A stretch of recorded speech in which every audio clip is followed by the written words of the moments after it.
Today I'm going to show you how to do the shoulders of the jacket for the coast coat. Grab your pattern and cut out the back bodice piece and determine what length you want. I'm going to do the cropped short coat, so I'm going to cut out that gray square that comes in the pattern.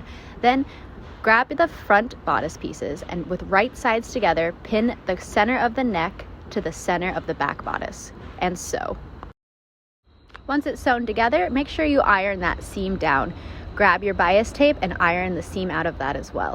Then just like the neck portion, we're going to make sure the bias tape is lined up with the center seam and then sew on the edge on both sides all the way down.